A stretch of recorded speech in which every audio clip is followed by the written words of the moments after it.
everyone. I'm a Christian from the Church of Almighty God. Today, when China comes before the UN for its UPR, the Universal Periodic Review, it's my great honor to be here with so many organizations and associations that share the concerns about human rights in China and call for more attention to the issue of religious liberty. I salute the bravery of millions of Uyghur, Muslims, Tibetan Buddhists, Christians of house churches, and human rights activities who keep their faith, who, while subject to persecution, arrest, torture, and inhumane treatment, in the dreaded transformation through education camps. The Chinese Communist Party, CCP, publishes from 1995 a list of groups it defines as Xiejiao. This term is often translated as Xiejiao, as evil cults, but in fact means heterodox teachings. Definitions of this concept are weak, and in fact, the groups listed as Xiejiao are simply religious movements the government perceives as hostile and dangerous. My church, the Church of Almighty God, has been founded in China in 1991 and has been listed as Xiejiao in 1995. We are a Christian new religious movement, and we believe that Christ has returned as Almighty God, lives with us today, and teaches the fullness of truth. We were blessed with a quick, spectacular growth. In 2014, Chinese government sources stated that we have reached the mark of 4 million members in mainland China.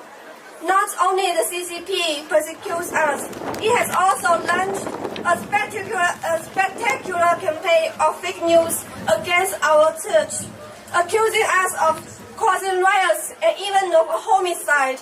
Thanks to God, Western scholars started publishing serious independent studies about our church in the last few years and proved conclusively that the accusations are false. The reason the CCP persecutes us is that as an atheistic regime, it hates our theology and is afraid of our fierce independence from state control and rapid growth. At least 400,000 brothers and sisters of the Church of Almighty God have been arrested. At least 43,000 have been subject to torture. And in preparation to the Universal Periodic Review of China, respected NGOs have documented some 80 cases of persecution to death in jail. 600,000 members of our church have left their homes and are on the run to avoid arrest. Several thousands have escaped abroad, where often their refugee status is not recognized.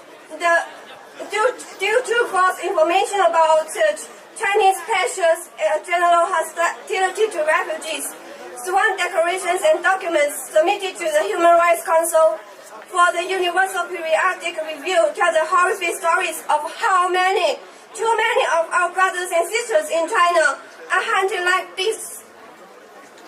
Beaten and tortured, women have been raped in jail, and in several cases, traces suspect of organ harvesting were found on the bodies of those died in prison. Today we stand as one, Muslims, Buddhists, Christians, women and men of integrity, to demand that crimes of the CCP are finally recognized, the tortures and assassins held accountable, the refugees recognized as such, and the voice of liberty resonates at the United Nations. Thank you.